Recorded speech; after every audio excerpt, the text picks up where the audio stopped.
Bueno, amigos, qué gusto saludarles. Bienvenidos a una edición más del podcast de Chema Garrido, aquí residiendo, por supuesto, en Fútbol con Cerebro. De nueva cuenta, con el gusto de estar en esta emisión, grabando este podcast aquí en Señor Stone Chapalita.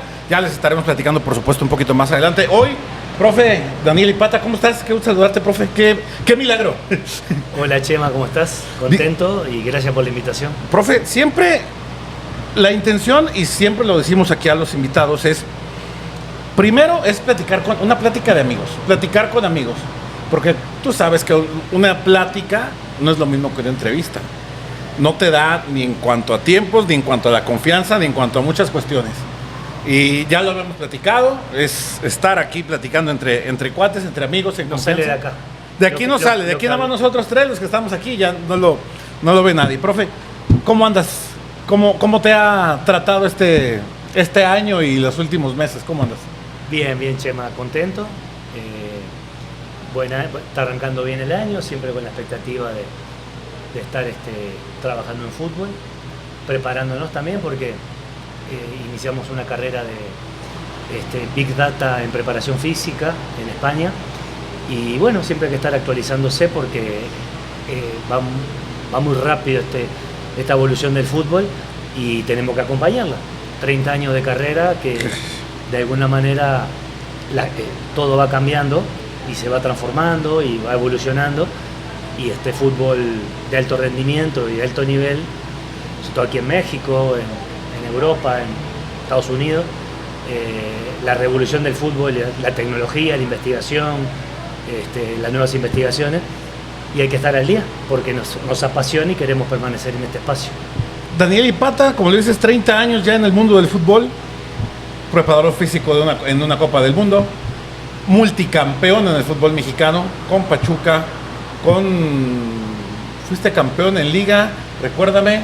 En México con Pachuca. Con Pachuca. Pero campeón en Uruguay, con Peñarol, con Rampla, en Guatemala, en Costa Rica, y acá con Pachuca 3 ligas y 6-7 internacionales más. Y aparte platicaba de selecciones, Copa del Mundo con México, pero también estuviste en Costa Rica con Saprissa. También estuviste con Matosas, ¿puede ser? Con Matosas estuvimos en Cerro Porteño de Paraguay. Cerro Porteño en Paraguay, tienes razón. Sí. Profe, la intención, por supuesto, también es platicar del mundo Chivas. Tú lo conoces muy bien. ¿Cómo se da? ¿Cuántos procesos tuviste? ¿Y cómo recuerdas la llegada o tu paso y tu huella también en cada uno de estos espacios, profe? Sí, fíjate que con Chivas hay un cariño muy especial, a pesar de que aquí estuve en México con 7-8 equipos.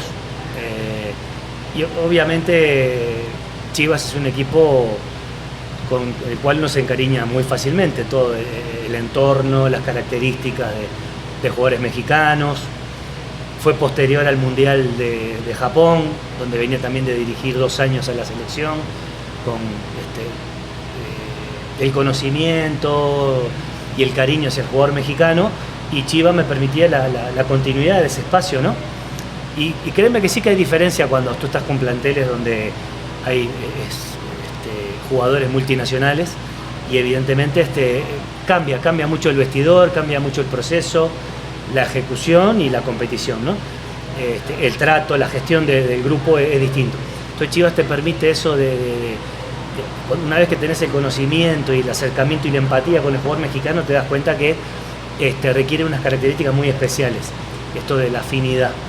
Y bueno, llegar en el 2002, después del Mundial de Japón y de los Juegos Centroamericanos con la selección sub-23, sobre fin del 2002, Jorge Vergara, que acababa de comprar el equipo, nos hace la invitación. Estaba Igual Cisniega, Néstor de la Torre, e iba a dirigir Yayo de la Torre con Benjamín Galindo de auxiliar. Entonces ahí vino la invitación para llegar a Chivas, un equipo tremendamente popular y bonito de trabajar. A ti te invitan directamente Yayo y el maestro, ¿verdad? Sí, correcto. Y después se va incorporando al proyecto Hans, que es lo recordamos muy bien, un holandés que vino a revolucionar, a cambiar en muchas cuestiones la visión pero también en la formación de jugadores. Sí, Hans llega 2-3 meses después que empezamos el trabajo en Chivas, también contratado por Jorge, cuando quiere ir reforzando toda esta parte de la gerencia deportiva, más toda la formación de juveniles. Y en 8 meses Hans asume una serie de coyunturas, asume el primer equipo de Chivas, y sí, la verdad que fue una época muy rica. Primero porque ya yo también un gran conocedor del mundo Chivas, Benjamín obviamente por lo que fue como jugador y el conocimiento también de ese espacio, y Hans, que se incorporaba y vino a enriquecer mucho todo este trabajo, que a partir de ahí fueron, como tú dices, distintas etapas.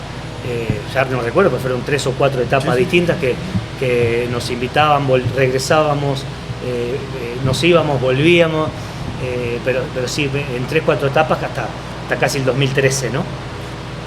Estos primeros contactos de Jorge Vergara con el fútbol sí era visto por la gran mayoría como un loco, pero después nos dimos cuenta que era todo un visionario, ¿no? Pero en esa época sí se le veía raro a Jorge Vergara, ¿te acuerdas?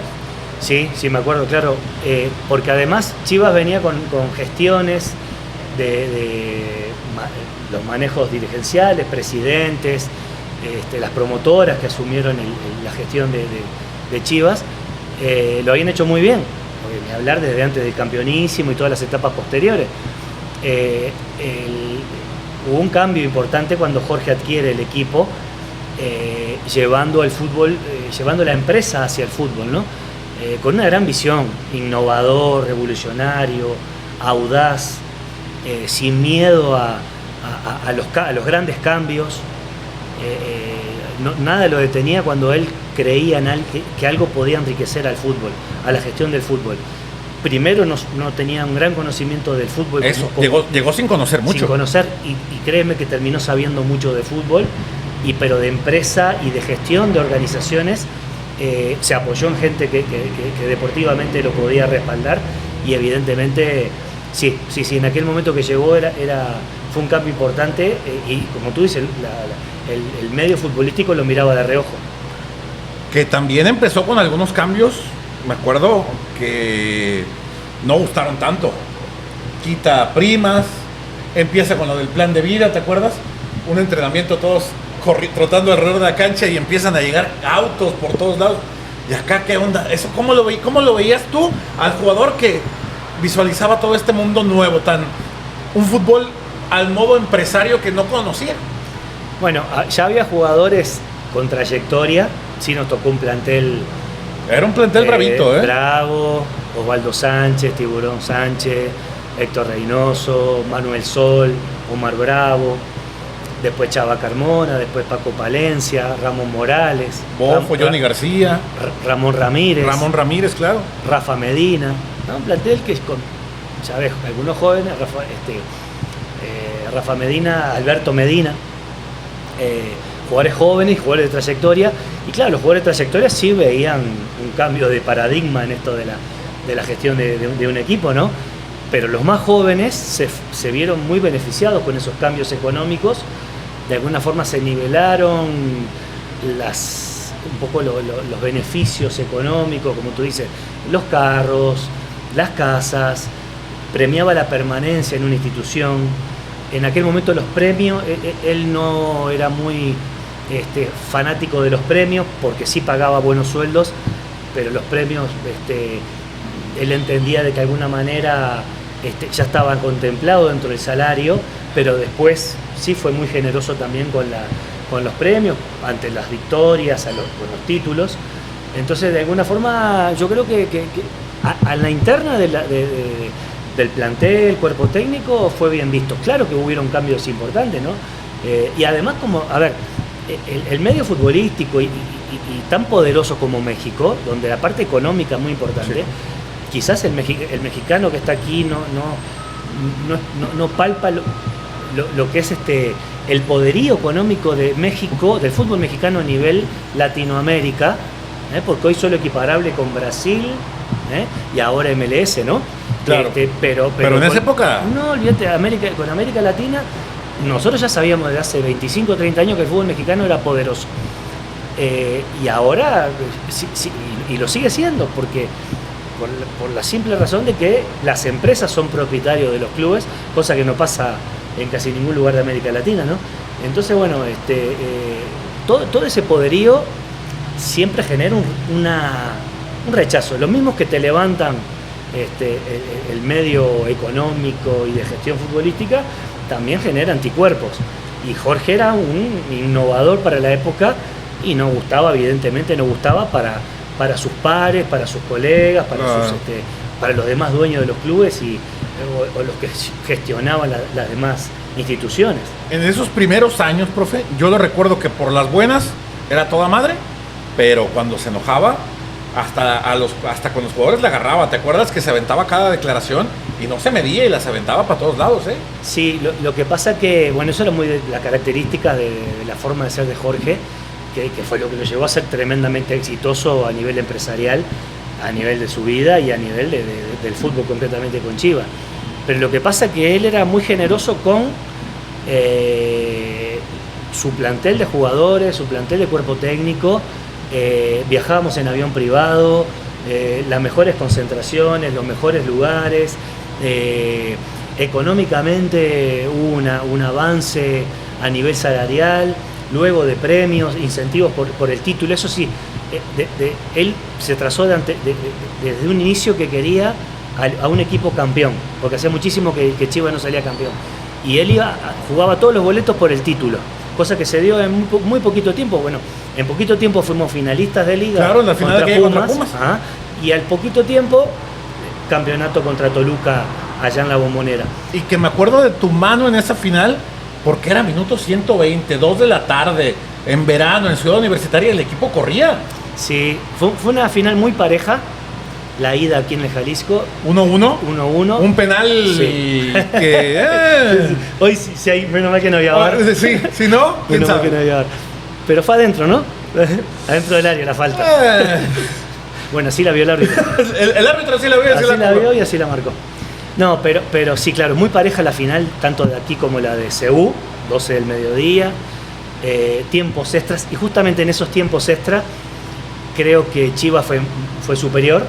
Un rival de mucho poderío como Puma, dirigido por Hugo Sánchez, pero una final en los dos partidos de 90 minutos muy parejos, empate y empate, y creo que en esos 30 minutos de tiempos extras Chivas fue superior.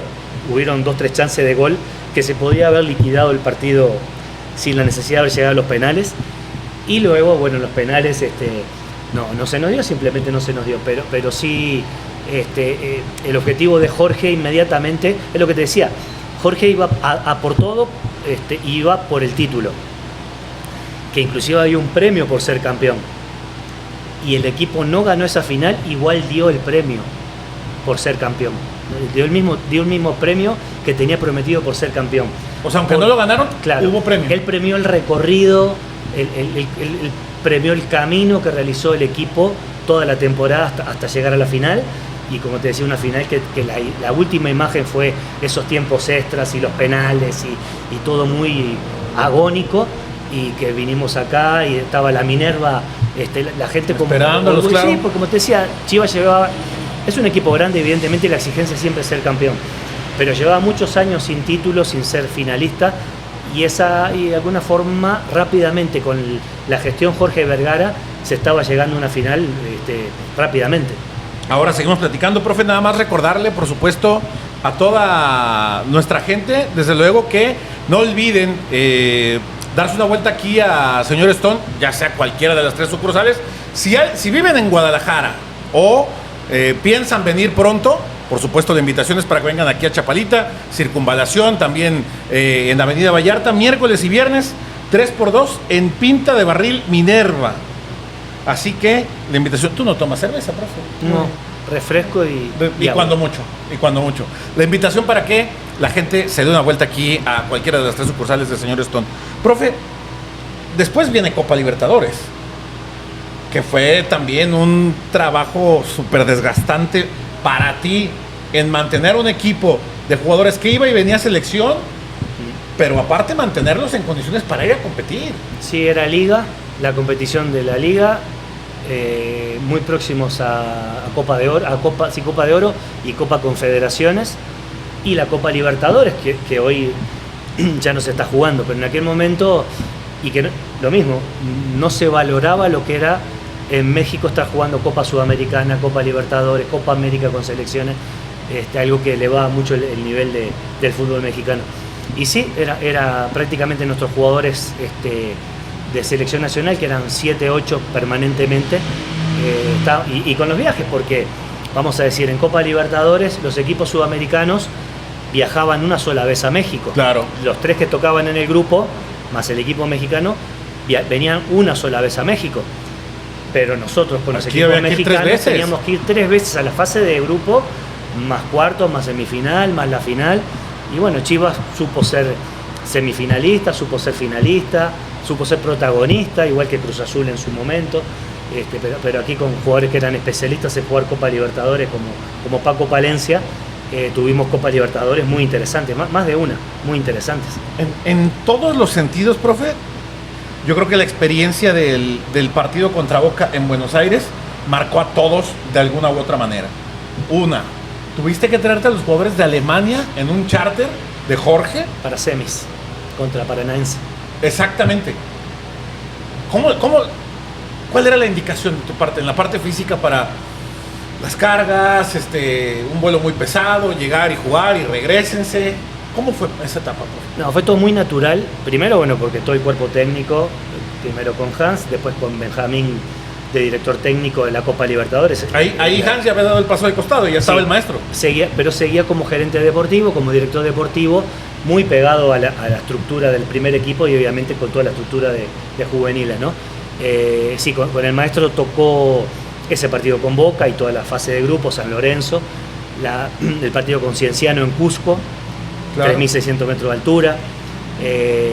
Hubo un partido en Chile también, que sí, era una altura. Cobreloa, un histórico protagonista de Copa Libertadores, con Nelson Acosta de entrenador, claro.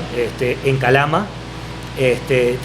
Pero todo eso, digo, una gran planificación del cuerpo técnico, en una gran estructura como Chivas, y con el respaldo de Jorge, que como te digo, y siempre iba por todo. Él daba, por eso cuando tú decías, bueno, él se enojaba cuando los resultados no se daban, cuando el equipo no daba el 100%, pero porque él era muy generoso con dar todos los espacios y todas las necesidades que requería el cuerpo técnico, al servicio de los jugadores, que estuvieran bien, vuelos privados, los mejores hoteles, las mejores concentraciones, la mejor alimentación, las mejores condiciones de descanso y de recuperación, desde maestra de yoga, claro.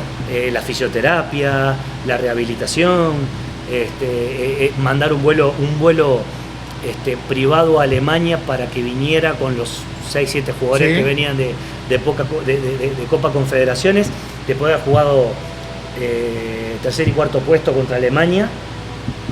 Viajaron y llegaron a la mañana y Benja los tuvo a la orden para la noche contra Paranaense en semifinales, pero había un gran respaldo de la institución, sí, obviamente en el medio un montón de anécdotas, un montón de cosas que nos pasaron, como te digo, tanto en el partido con Boca, que son los que uno se acuerda, fue un parteaguas, ¿no? Porque ese partido con Boca hasta el día de hoy, 20 y pico años después, lo siguen recordando, se sigue pasando en todos lados, no solo acá, en todos lados, porque Boca también venía a ser un protagonista en las últimas finales, en todas las finales de Copa Libertadores, y aquel partido del 4-0 aquí en Jalisco, más el partido en la Bombonera, el partido en Cusco a 3.600 metros de altura, ese partido con Paranaense, no sé, hay 1000 anécdotas en el medio que obviamente adornan esa campaña, ¿no? Ese partido, profe, Boca, tú eres un tipo que cuando te las sabes todas de cómo se manejan las cosas en Argentina.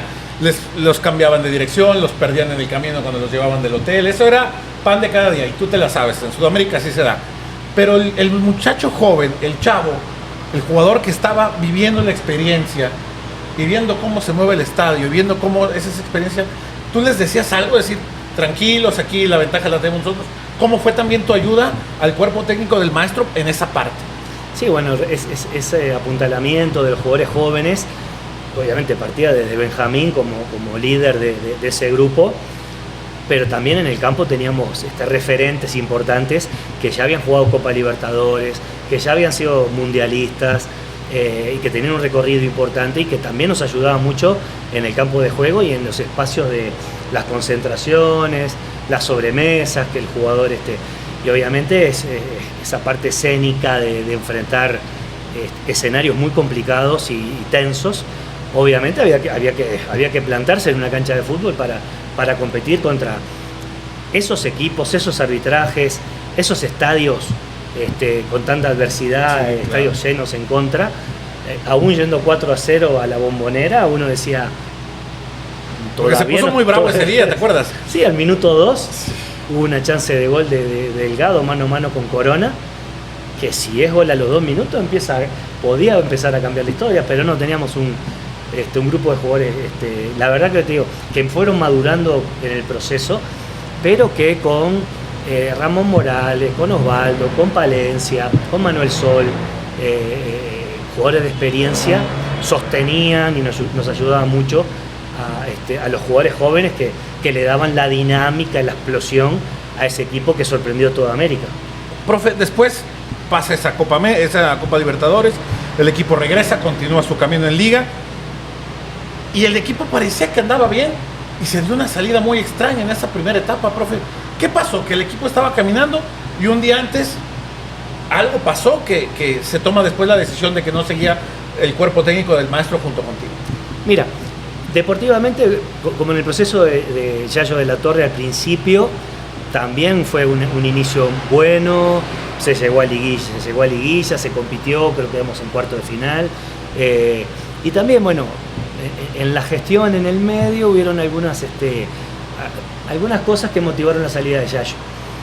Y acá con Benja pasó exactamente lo mismo, algunos temas de manejo de la política deportiva, motivó que saliéramos en esa etapa con Benjamín, pero que después, eso fue 2005-2006, pero después, a ver, son como los matrimonios, cuando estás sujetos a situaciones estresantes, del convivir diario, de la competición, de que se llegan a finales, de que cambios de opinión, intercambios de opinión, a veces se cierran ciclos. Siempre la institución está por encima de todos los personajes que están dentro del fútbol, porque el escudo va a estar por encima de todos los personajes que vamos pasando a lo largo de todos los años. Entonces, bueno, los encargados de llevar la política institucional toman decisiones y bueno, nos tocó salir en ese momento, pero después nos vienen a buscar nuevamente, claro, unos pocos años después, estando Denis Teclós como presidente. Jorge Vergara nos vuelve a invitar a trabajar en el 2013. En esa última, profe, sí es cierto que fue porque no se dieron algunos jugadores para un evento que tenía que realizarse en un evento social del club un día antes de partido. Sí, bueno, esa fue una de las cosas que pasaron. Pero era ver en contexto cómo se maneja una institución como Chivas, donde va adquiriendo compromisos, hay una visión de cómo hacer las cosas, donde el fútbol empresa y el fútbol negocio tienen una serie de requisitos que no siempre van al 100% con la parte deportiva. Claro. Entonces, bueno, en ese uno siempre va a defender la parte deportiva porque es lo que más conoce y en la institución obviamente va a ver los beneficios. Y es la prioridad, ¿no? La prioridad es la cancha. Totalmente. Bueno, sí, claro. Tienen que ir de la mano, deberían ir de la mano. En algún momento hay que ceder algunos aspectos deportivos, en otro momento hay que ceder algunos aspectos empresariales, económicos, porque de alguna forma el fútbol es un deporte, es un espectáculo, es un juego, pero es una empresa también. Entonces creo que hay que contemplar siempre todas esas vertientes para que las cosas vayan bien y creo que después Chivas y todos los cuerpos técnicos que fuimos pasando por ahí y todas las instituciones de México, porque si bien México a lo largo de la historia es un país poderoso en su liga futbolística, hoy sí está muy potenciado con grandes empresas que son los propietarios de los clubes, ¿no? Es decir, Tigres, Monterrey, América, claro, Azteca con sus clubes, Chivas. respaldados por empresas que son los propietarios. Oye, profe, después se da este nuevo acercamiento. Enero de 2003 puede ser cuando regresan con el maestro. Sí, prontito. 2013, si no me equivoco. La última. La segunda. Que para mí fue la tercera. Para ti fue Sí, tercera, fue la tercera. sí. Porque yo salí con Yayo, Claro, regresé y otra vez, regresas con el maestro. Con Benjamín. Sí, esa fue la tercera etapa, 2013. Y sí, también ahí la verdad, también un gran respaldo de Denis Teclós, de Jorge. También el club después venía de alguna sequía. Venía muy convulso, profe, porque acababa de irse toda la gente que había dejado Johan Cruyff. Claro. Bueno, justamente llegamos después del ciclo de Van Schip. De Van Schip, claro. Sí, realmente sí fue muy traumático porque habían llegado, tú me corregirás, pero yo estaba en otra institución, pero creo que vinieron más de 10 entrenadores holandeses, claro, sí. para toda la estructura de juveniles y del primer equipo. Portugueses, holandeses, de todos lados Sí, vinieron. y claro, y Johan Cruyff como encargado y responsable de todo esto, que cambió la cancha sintética por el pasto natural del OmniLife en su época, en su momento. Y después, claro, costó un poquito, aunque tuvieron también buenos pasajes. Y justamente nosotros venimos cuando se cierra el ciclo, pero claro, había que darle final a un ciclo con 10 entrenadores extranjeros que estaban en toda la estructura deportiva de Chivas. Que para un cuerpo técnico llegar en esas condiciones siempre es súper desventajoso, porque es un equipo que ni armaste tú, que tú no hiciste la pretemporada y que los resultados están sujetos a algo que no preparaste y no planeaste. Los refuerzos no los elegiste, puedes llegar con otra idea, el equipo entrenó pensando en otra cosa y hay que adaptarse, profe, hay que entrarle. Sí, y nos dieron el espacio, terminamos ese torneo, todavía arrancamos el siguiente. La verdad sí, eso se contempló todo, el cambio fue grande, como después se intentó con una vertiente española también aquí en Chivas, claro, ¿no? que generó cambios y en distintas metodologías que iba desde el primer equipo hasta juveniles, que no siempre había unificación de criterio metodológico desde el primer equipo hacia la última de las categorías de juveniles, y eso también genera, no hay un método que sea 100% infalible, ni no hay un método que sea el mejor, pero en una institución hay que tratar de ser coherente y unificar los criterios metodológicos, ¿no? Y a veces eso es lo que cuesta cuando hay multinacionales, entrenadores, vinieron de entrenadores de inclusive distintos deportes, claro, entrenadores de hockey sobre césped. Claro, sí. Que no eran del Barcelona, los trajeron. Del Barcelona, que no eran propiamente del fútbol, y entonces también eso, ante una, vamos a decir, a una corriente metodológica que fue exitosa y ganadora en muchos años en México hasta el día de hoy, significó un cambio o un choque metodológico que generó sus conflictos, ¿no? Pero pasa en España, pasa en Argentina, pasa en Uruguay, pasa en Ecuador, se está abriendo a conducciones de cuerpos técnicos europeos, y digo, está pasando, y creo que es sano y está bien que haya espacio para todo, ¿no? Después la vida y el fútbol dirá,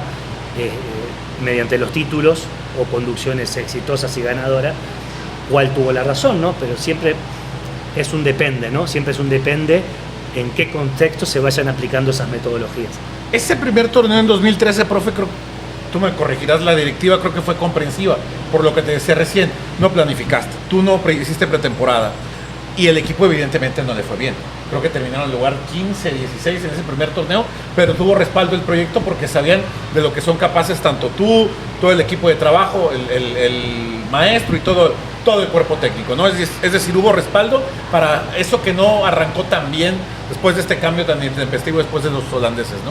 Sí, por lo que te comentaba, terminamos el torneo, era un cambio brusco, terminamos el torneo y todavía hicimos la pretemporada, fuimos a Estados Unidos, claro, a una pretemporada, arrancamos el siguiente torneo, también costó un poco, tuvimos buenas y malas, en un momento bueno también para Chivas, que después al poco tiempo llega la conducción de Matías Almeida. Claro. ¿Cómo es, profe, por ejemplo, un tema yo siempre he tenido esta gran duda. ¿Cómo le hacen ustedes los preparadores físicos? Y tú con tus 30 años de experiencia, a veces el preparador físico tiene que hacerle medio el policía, en los momentos bravos, en los momentos en los que hay que poner disciplina. ¿Tú cómo le hacías cuando tenías de estos planteles, a lo mejor no aquí o en otros lados, pero que había planteles con jugadores bravos, que sabían cómo torear la disciplina? ¿Cómo se hace en estos casos, profe, para conciliar y ponerte de acuerdo o imponerte a la hora importante cuando se tiene que poner mano dura, profe? No, nosotros creemos mucho en el profesionalismo de los jugadores. Sabemos que tanto en México como en todas partes del mundo el jugador tiene su tiempo libre y la disposición del tiempo libre. Son jugadores jóvenes, con un escaparate importante dentro del fútbol, y están bajo los reflectores, ¿no? De alguna manera, mejor debe cuidar esa parte también. Como te digo, nosotros ya pasamos, como gente que ya pasamos por esos momentos, podemos transmitirle la importancia de ser cuidadosos en ese aspecto, en la intensidad, en los volúmenes de entrenamiento, en la necesidad de que la obligación nuestra es alcanzar determinados niveles de entrenamiento que equiparen lo que va a ser después el escenario de la competición, que significa el 110% de volumen de trabajo, horas y horas de trabajo, el 110% de intensidad a lo largo de toda la semana, porque después la competición desnuda. La cancha desnuda, dice, ¿no? La cancha desnuda, y entonces nadie quiere pararse entre un campo de juego los sábados y los domingos, el día de la competencia, y estar exhibido por no estar bien preparado, y eso significa estar bien recuperado, bien alimentado, bien suplementado, bien hidratado, las horas de sueño y bien entrenado. Entonces yo creo que a mí en fútbol profesional casi no me ha tocado tener que estar dedicándole tiempo extra a esta parte. Estar cuidando. Sí, es la verdad, y no lo digo por cuidar a nadie en particular, sino que la experiencia, tengo 20 y algo de años en México, no he destinado tanto tiempo en reprimir, sino en aconsejar y advertir de las consecuencias que puede haber cuando el jugador de repente no respalda y no apuntala con todos estos aspectos a lo que es el entrenamiento de un futbolista profesional, que es altamente exigente. Después, profe, se da para ti la cuarta etapa en Chivas con el maestro de la tercera. Sí. 2018 puede ser. No, yo ya, mi última etapa fue justamente en 2013, 2014, sí. Esa fue mi última etapa en Chivas. Y después, profe, has tenido un recorrido por un montón de clubes y en todos has dejado huella, ¿no? Me queda en particular el recuerdo que, aunque a lo mejor fue un breve lapso, en Pumas también tuviste un paso importante también, ¿no? Sí, bueno, Pumas también es un equipo de los equipos grandes de México, que también fue bonito haber trabajado ahí, también con un grupo importante de jugadores y también con una directiva destacada, que iba para adelante, que tenía ganas de sacar a Pumas adelante. Y también nos queda un recuerdo muy bonito, fue por el año cuando yo regresé de trabajar en Paraguay, en Cerro Porteño y en Estudiantes de La Plata. ¿2017 fue en Pumas? Sí, 2018. 17 fue justamente Paraguay y Argentina, y de regreso aquí a México enseguida tuve la invitación de Pumas. Obviamente antes había sido el pasaje por Pachuca con el profesor Enrique Mesa, Cruz Azul, Pachuca, 12 años trabajando con el profe Mesa, que también fue un gusto haber trabajado con un profesional y un técnico de fútbol con una gran categoría, conocimiento y sabiduría, y una gran persona además. Del profe Mesa también, una cara es la que veíamos nosotros acá afuera y otra es la que ponía el profe Mesa adentro, ¿no? Sí, porque si no hubiera logrado todo lo que logró, los 3 campeonatos con Toluca, los múltiples campeonatos internacionales y los títulos de liga, finalista de liga con Pachuca, el único título en la historia, claro, de Conmebol, de Conmebol, un equipo sudamericano, un equipo mexicano jugando en Sudamérica. Sí, obviamente un señor, siempre un señor, pero cuando tenía que marcar las pautas de entrenamiento, de trabajo, la firmeza que debe tener un líder como debe ser en equipos tan importantes y como lo era Enrique. Yo lo recuerdo al profe como te lo digo así, un tipo súper recto, súper educado, el profe Mesa. Pero cuando se enojaba, ¿cómo era, profe? Cuéntame, algo así de alguna anécdota, alguna historia que recuerdes donde lo hicieron que se enojara el profe, algo que nos cuentes de esa época. No, le pasa justamente, él siempre decía que cuando terminaban los partidos y el equipo perdía, él salía a la conferencia de prensa y el 100% de la responsabilidad la asumía él. Así el equipo hubiera jugado bien, hubiera jugado mal, hubiera habido 100% de entrega, si el equipo fue altamente competitivo o dejó algo que desear en cuanto a esto de ser competitivo e intenso, él asumía el 100% de la responsabilidad, ya de las puertas para adentro, porque en la semana se trabajaba todo lo que había que trabajar para enfrentar los partidos, pero cuando esto no sucedía, se podía jugar bien, mal o regular, o a veces no se ganaba aún cuando se cumplía con los principios del entrenamiento y del modelo de juego que Enrique trabajaba en la semana.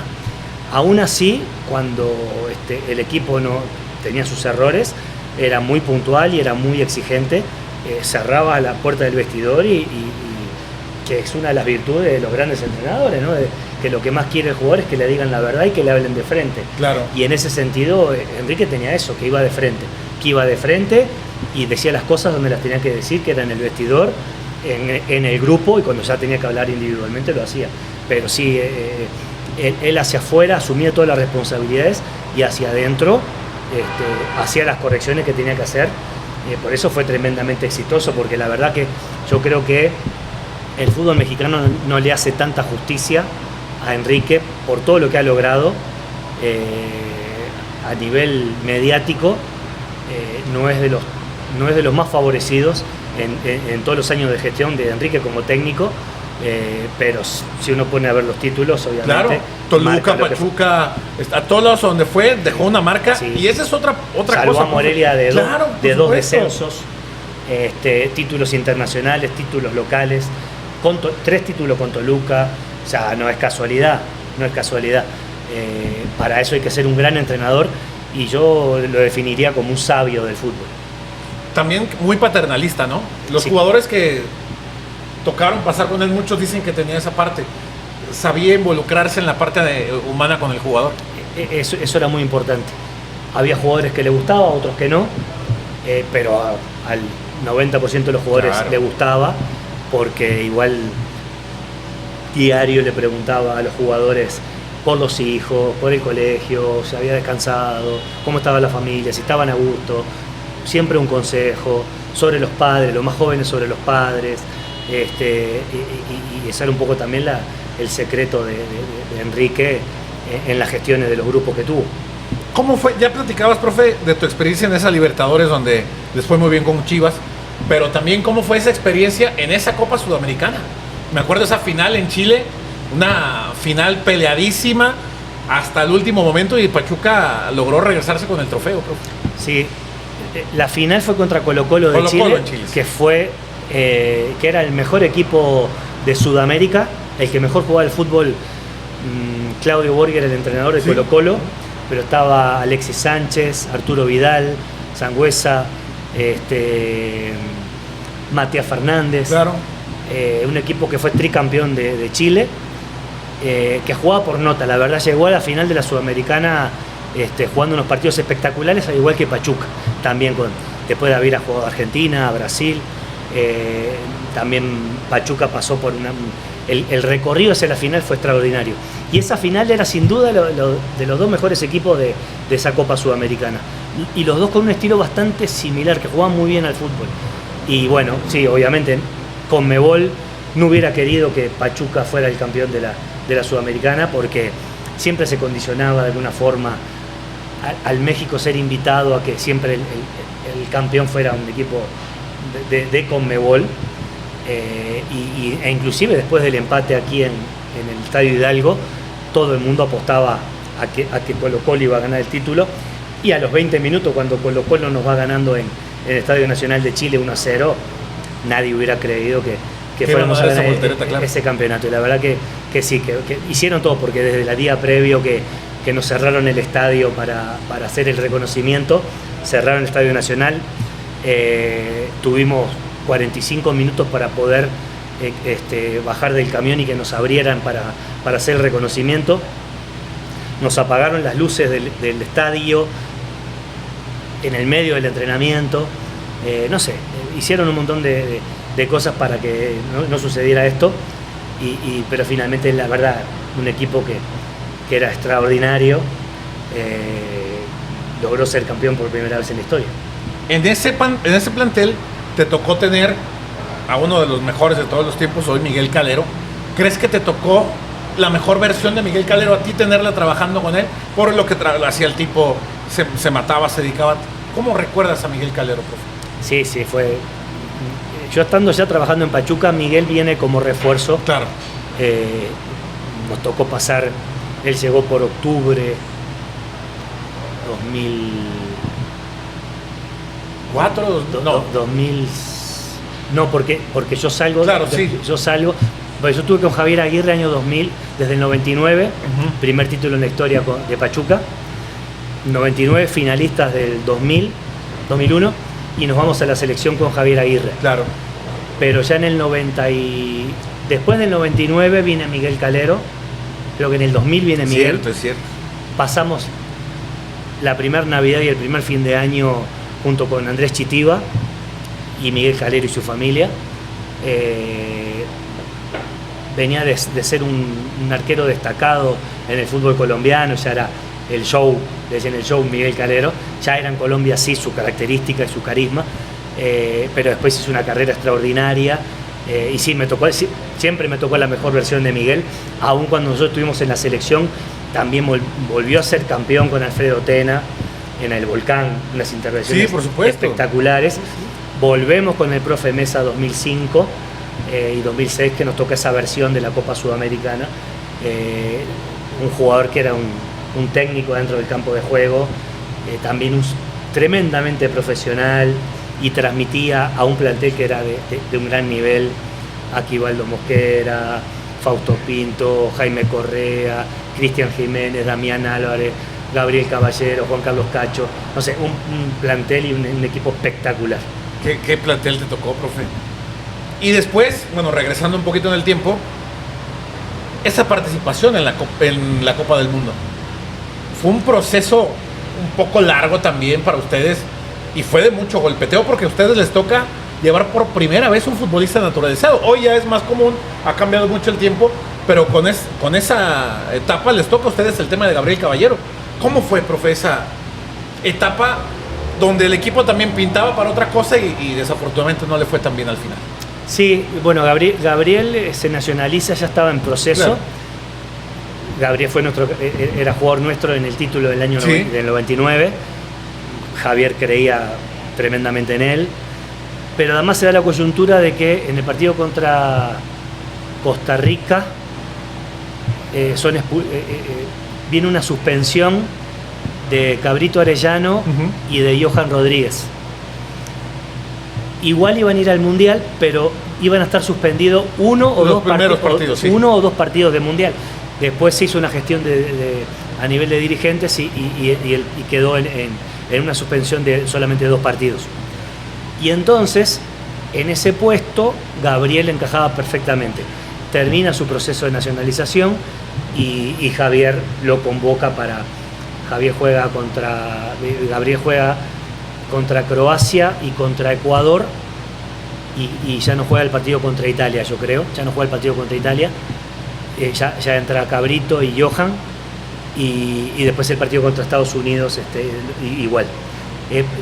Se dio un poco esa coyuntura. Gabriel era uno de los mejores volantes en ese puesto del fútbol mexicano, y obviamente se dio esa oportunidad también de que pudiera ser nacionalizado y jugar.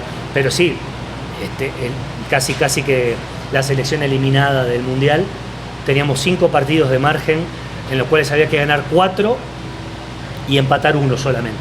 No se podía perder ninguno de los 5.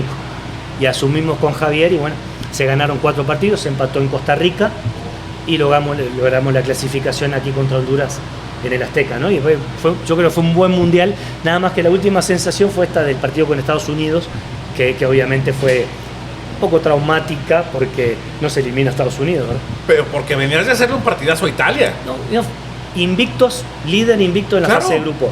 Victoria contra Croacia, que era el último. Penal de Cuauhtémoc Blanco, claro. Ajá. Victoria contra Croacia, que era el último, en el último mundial, tercer puesto en el mundial. Exactamente, 98. Con Zucker, Boban, Sí, es cierto, Prosinecki, una generación equipazo. espectacular, un equipo. Nos toca debutar contra Croacia. Le ganamos a Croacia, le ganamos a Ecuador de atrás, con gol de Borghetti y Torrado. 2-0, un partido muy contundente.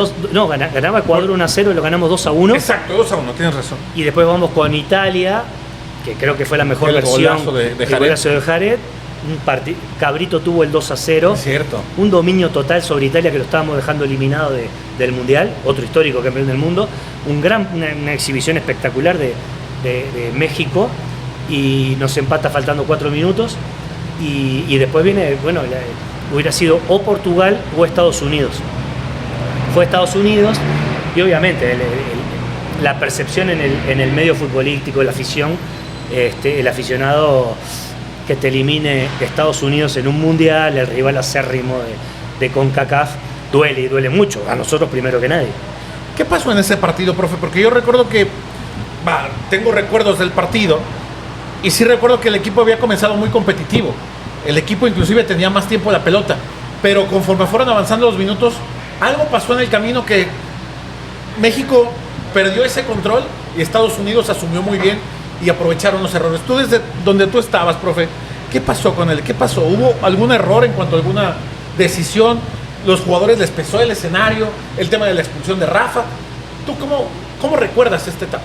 Sí, no, la expulsión de Rafa ya fue al final, Sí. cuando ya estábamos... Estaba resuelto ya prácticamente. estaba resuelto el partido. Pero sí, fue un partido, como tú dices, los primeros 20-25 minutos, México con el control del partido. Y cae el gol. Y yo creo que ese fue el parteagua en el cambio del dominio y el control del partido a favor de Estados Unidos. Todavía hubo un tiro de esquina, iba a ser un cabezazo de Borghetti. Y pareciera que hay una mano de un defensa de Estados Unidos, que obviamente no había VAR. Creo que pasaron la repetición en las pantallas del estadio y se nota que hay una mano del defensa de Estados Unidos. Hubiera sido el 1-1, bueno, era el penal y con la chance de empatar 1-1. Pero ahí cambia un poco la relación cuando hace gol Estados Unidos. Si algo tiene el futbolista norteamericano es su mentalidad. Y a pesar de que era un estadio que por primera vez en el Mundial habían fuerza, en el estadio había afición repartida. Habíamos sido locales los primeros 3 partidos en la fase de grupo, pero acá justo había una base norteamericana en esa, no sé si Oita o no me acuerdo, Niigata, Oita, no me acuerdo qué ciudad no, mentira, fue en Seúl. La de Estados Unidos fue en Seúl, Jeonju creo, y hay una base norteamericana. Y entonces habían, no sé, 20.000 norteamericanos. Mitad del estadio era norteamericano y otra mitad mexicano. Y fue el primer partido que la afición estaba bastante pareja en cuanto a apoyo ahí. Y logra el gol Estados Unidos y cambia. Obviamente en el medio tiene que haber decisiones por parte del cuerpo técnico, parte nuestra, que significaron de repente que van cambiando el rumbo del partido, ¿no? ¿Tú terminaste bien con el Vasco, profe? Porque hasta hace poco vi una foto tuya ahí saludándolo, ¿no? Sí. Tengo entendido que terminaron todo Sí, muy bien, ¿no? Sí, perfecto. Javier siempre soñó con ir a Europa y está en el medio del Mundial. Tiene un acercamiento de parte de Osasuna de España, Claro. que él había jugado en Osasuna precisamente. Terminamos el Mundial, nos explicó cómo estaba la cosa. Ya había un cuerpo técnico institucional en Osasuna, contratan a Javier solamente. Creo que en aquel momento llega con Nacho Ambriz de Sí. auxiliar. No sé si el primer año llega con Nacho, porque después fue Manuel Vidrio. Carlos Ochoa fue Sí, también. Carlos Ochoa, exacto. Manuel fue como jugador, Sí, Osasuna y sí, Ochoa como jugador.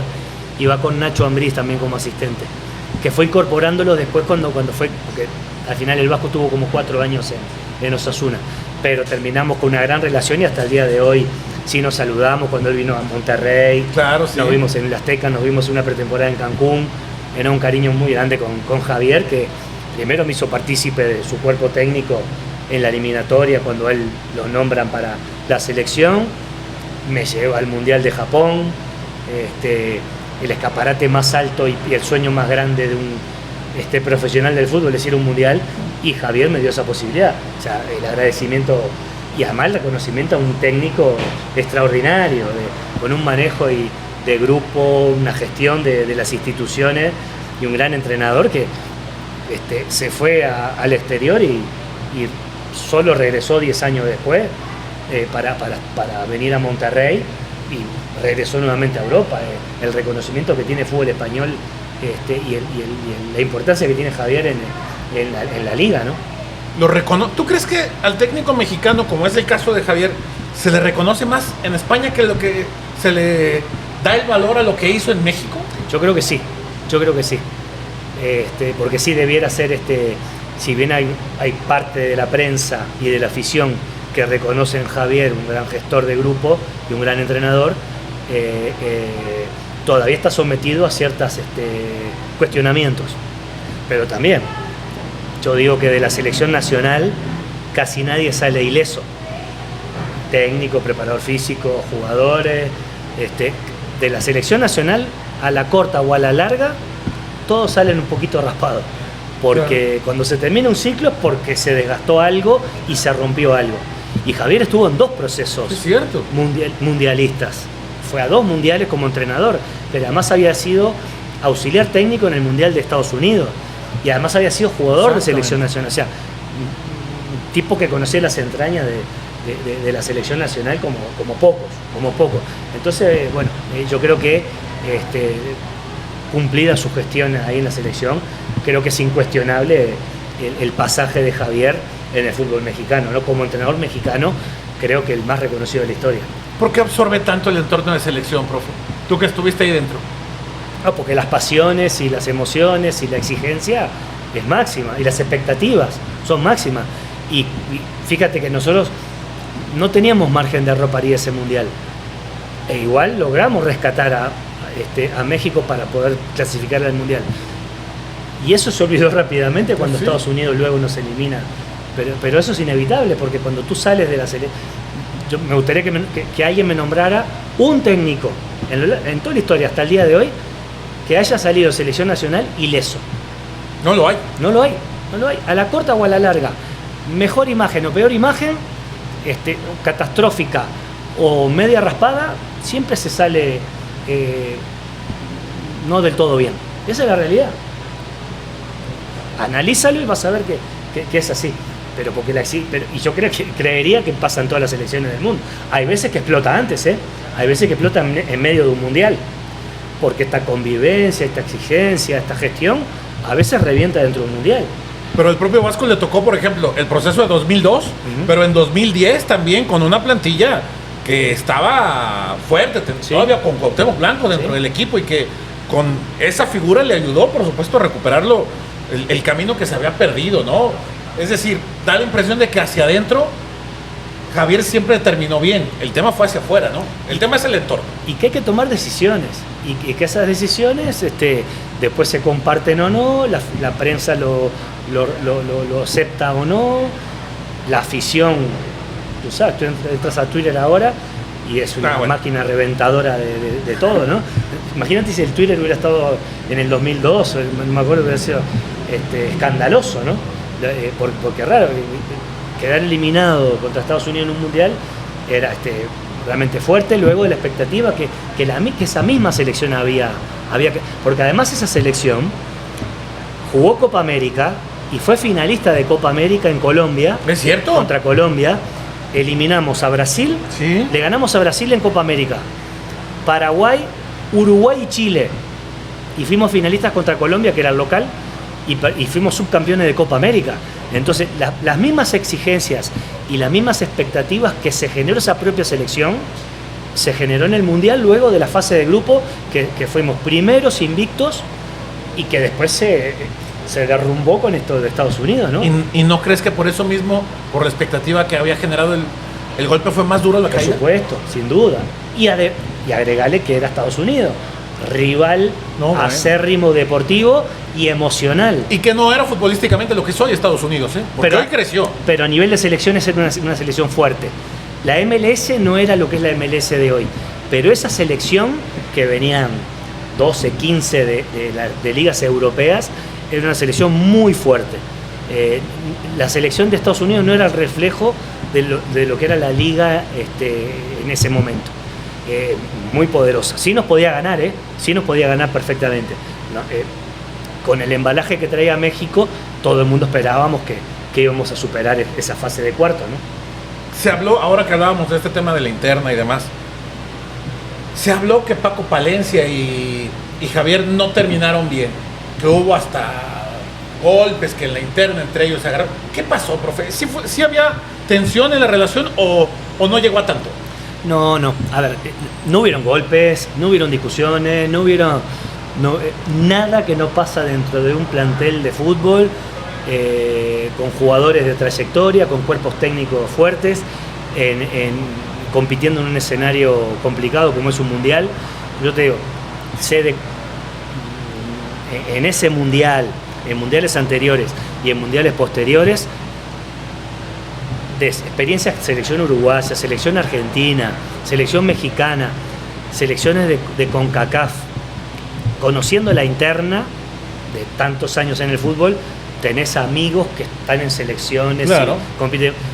En la interna hay situaciones que explotan en medio del mundial, pero no estas de que quiero ser titular o no me pusiste contra Italia, porque todos quieren jugar.